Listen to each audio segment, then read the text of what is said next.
श्री शिवाय नमस्तुभ्यम। हर हर महादेव, जय महाकाल। कैसे हैं आप सभी लोग?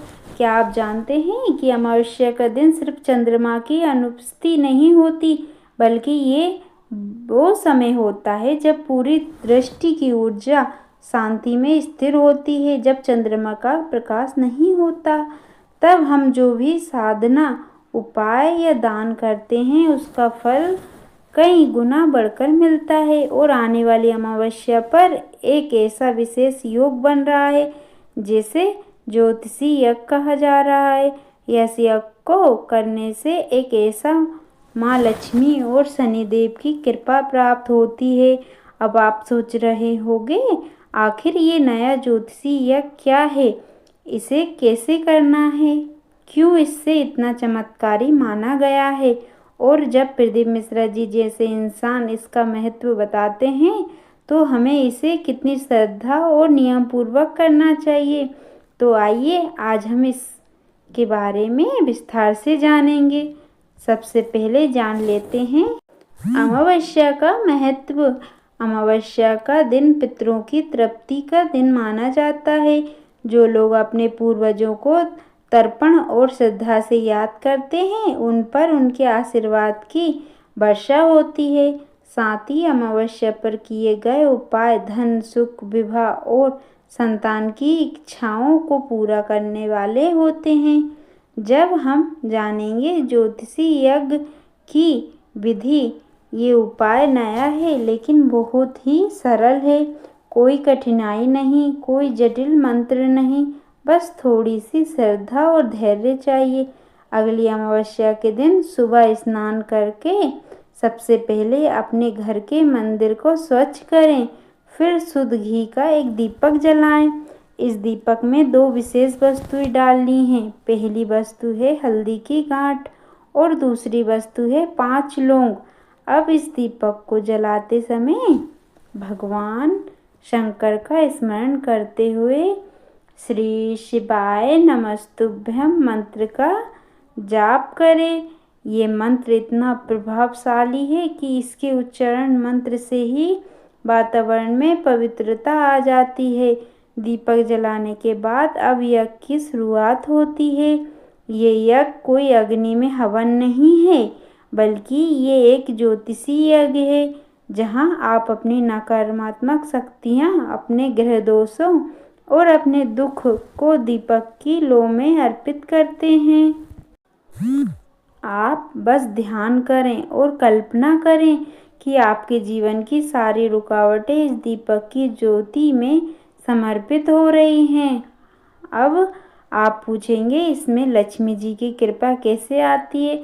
तो इसका उत्तर है, जब दीपक में हल्दी डाली जाती है तो वह माँ लक्ष्मी का आह्वान करती है, और जब लौंग डाली जाती है तो वो शनिदेव की कृपा प्राप्त होती है।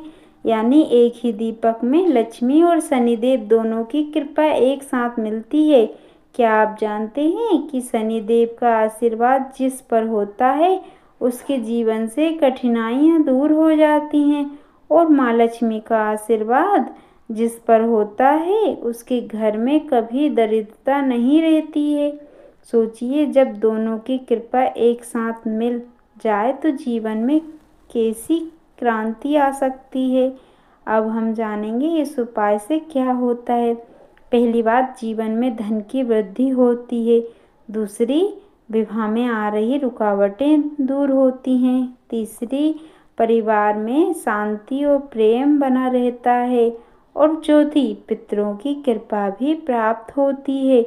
इस यज्ञ को करते समय एक विशेष नियम है। आपको मौन रहकर मन से ध्यान करते हुए दीपक कम से कम 1 घंटे तक जलाना है, और उस दौरान मन में बस भगवान शिव, माँ लक्ष्मी और माँ शनिदेव का स्मरण करना है।